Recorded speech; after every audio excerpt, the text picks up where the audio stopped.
Hey, how you doing there again, folks? Me again, of course, Brandon Wenzel. Come back at you. Another offering. Off my sampler platter. Yes, indeed, folks. Sampler V series V's. I've been doing for a little while now. Go over there, try out food and drink items. I eat stuff, I drink stuff, then, folks, I'm going to talk about stuff. I'm going to let you know all that you need to know about hopefully delicious stuff that, time I'm doing this, folks, I'm not going to lie.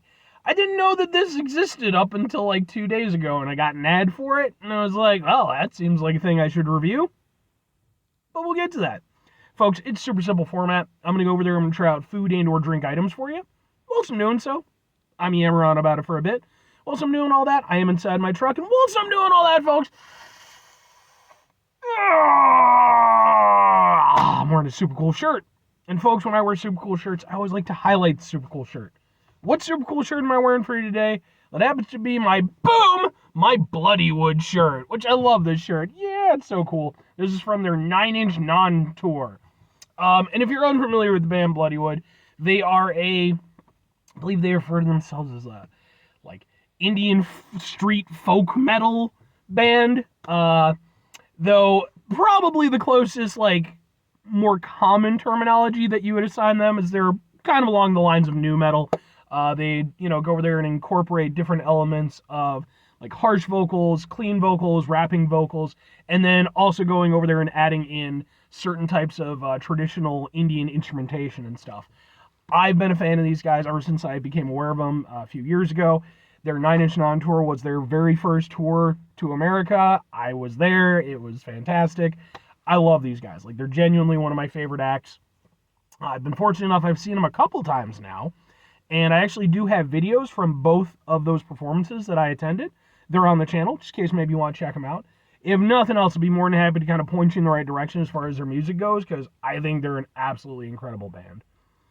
But anyway, what am I trying for you today, folks? What are we doing here? Why it was a thing? Like, well, because at the time we're doing this, folks, we're nearing the end of 2024, right? Like, we're getting close to the finish line. So I wasn't really expecting anything new to pop out at this point. But Sprite came in and they're like, nope, we're getting one last thing in right before we're done. What is it, folks? It happens to be, boom! It is their Sprite limited edition Vanilla Frost Soda. Eh? Okay. So yeah, I mean, in Sprite, they released some cool stuff in the past year. They did Sprite Chill. I reviewed that. Of course, they do their Sprite Cranberry every year when they go over there and it gets to the, sort of Christmas holiday season and stuff. But this is a brand new one. I'm down for it. And here's the thing, I'm so down for it. Boom! I have it in can format too. I bought the cans because I bought it as a 12-pack, and then it turned out that you could get it like this, and I was like, oh, okay. So, let's get a thing for the thing here. We'll do it with both of the things. Okay, like do it like this.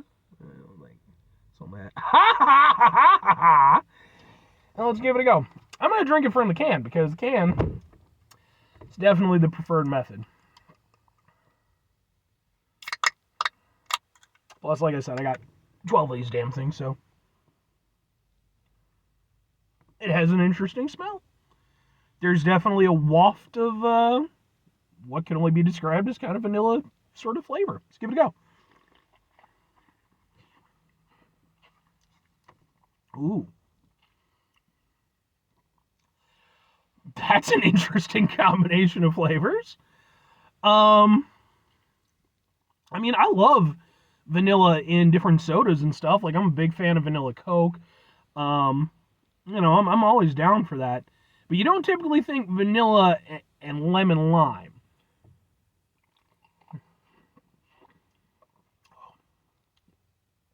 That's really nice, actually. It's a little bit unusual on the tail end, though. The initial hit is the lemon lime aspect is there, but it kind of plays something of a lesser role in this instance. It's more like the name describes. It's got sort of a vanilla aspect, and then sort of that Sprite Chill thing. Again, if you want, you can watch that review. Plug. But yeah, it has like sort of a nice cooling effect after it. almost kind of like a mint sort of thing, but like not mint flavor, but sort of that, you know.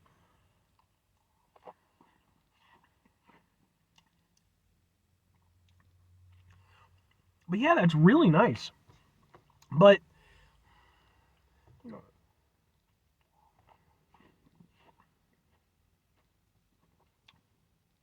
and then yeah, like the Sprite aspect is still there,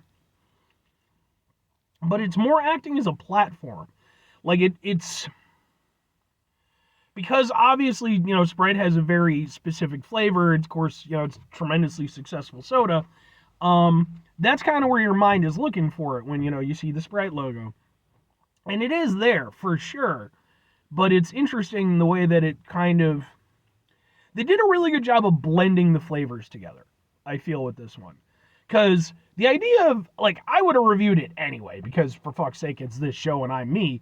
But the idea of, like, a vanilla lemon lime soda certainly at a glance does not come off as being particularly appealing. But the way that they managed to sort of, like, get it all together and, like, make it work out is really interesting and actually works really nicely.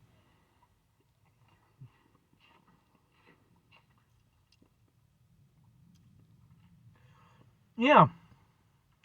I think the key to it is the way in which they use the flavors. Like, they didn't go overboard with any of them. I feel like they implemented the vanilla in such a way where it wasn't going to go over there and impede the lemon lime flavor. It was going to sort of work on top of it. It was almost going to be kind of its own thing that the rest of the flavors, especially the lemon lime, could sort of push forward.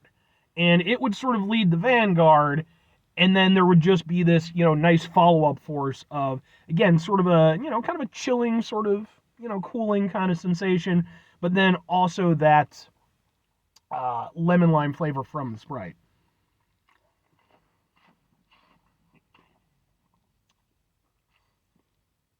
That is really cool. I like that a lot, actually. Like, again, it doesn't seem like it should work, but like I'm 1,000% into that. Eh? But two questions have to be asked: would I get it again? Would I recommend it? Well, obviously, like I said, I've got a whole bunch of it waiting in my fridge. But I mean, I have to go with honestly yes and yes. Like, this is one of those ones. I mean, I have faith in Sprite. I like Sprite a lot as a soda. It's definitely my favorite lemon lime soda, to be sure. Uh, but again, it's such an interesting idea, lemon lime, vanilla, that whole thing. But no, like, it actually works out really well. And again, I feel like the decisions that they made, the way they blended it together, I think that was the key to it working. I think if they'd just gone over there, added a bunch of vanilla flavor to Sprite, which, to be fair, maybe that's what the fuck they did. I don't know. But I feel like if they would have just done that, it would have been potentially vile. But that's not what they did. They went over there and they knew where to sort of have the flavors interact, where to have them go over there and sort of withdraw from one another a little bit. And like, it all comes off as being like a very smart drink that's also very unique and unusual in a really good way. And if you watch my show, I mean, that's kind of what this is all about. I always like to try new and especially, unusual flavor combinations and stuff. And I think that's really good.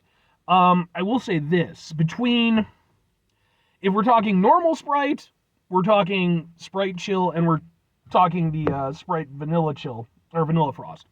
Um, this would be kind of the lesser of the three for them, for me personally. I do like it, and I like how unique it is, but the vanilla, the one thing it does kind of add that is both sort of good and bad for me personally, is it adds a little extra sweetness to it. And when it comes to Sprite, I like the crispness of, that lemon lime aspect. So that does diminish it oh so slightly. Whereas I feel with the Sprite Chill and with the normal Sprite, obviously, like, that just hits me a little bit harder. But I do really like this, and I would get this again for sure. In fact, I'll probably try to get another 12 pack before they go off sale. And if I'm recommending it, like, yeah, like, again, it doesn't seem like it should work. And I could see a lot of people just kind of, kirking that eyebrow up and being like, eh? But I mean, granted, I'm this guy, so take that for what you will. But I personally think it's really good, and like I actually like it a lot as a soda. This is one of those things where like if Sprite decided, hey, let's just make that a regular thing, I'd be down for it. Genuinely, because I really do like what they're doing with it. So, 5 things before I get out of here. Have yourself a great rest of your day, spectacular rest of your week, monumental rest of your month, stupendous rest of your year, folks. Over the episodes of truly weird Sprite-tastic rest of your life. Because Sprite's just been doing it lately, man. They've just been putting out some cool stuff these last few years. I've reviewed most, if not all of it. Final 2 things. Number 1, try to bring some positivity into the world. It's not always possible. It is, however, always appreciated. But what you do if you can't do it all the time, I know I can't do it all the time. Here's what you're going to do, folks. You're going to try not to be an asshole. Now, folks, it's not always the easiest thing in the world to not be an asshole. Trust me. I know it. I live it. I'm out there every day with you in it. Life can be stressful and frustrating and just bullshit sometimes, folks. And when we find ourselves in situations where we have to deal with said bullshit, it's important we go over there whenever possible. Take a step back. Try to mitigate the level of assholishness in our lives. Hopefully, do better for ourselves and for those around us. Very final thing, folks, do the thing. Whatever the thing is for you, that's what I want you to go out and do. Folks, like I said, I don't think we're getting any more wacky flavors before the end of next year. I keep up to date with some of this stuff, so we're supposed to be getting some interesting stuff in 2025. We'll see what happens. But what are your personal opinions on this? Do you like having the extra variety? Do you think they should just, focus and, stick to their core products? Because at the end of the day, like I said, just different people, different opinions. It's an extremely gray day, and it somehow got grayer. I'm not hating, because I like gray days, but, it was a little bit weird to see it just more gray. Anyway, bye.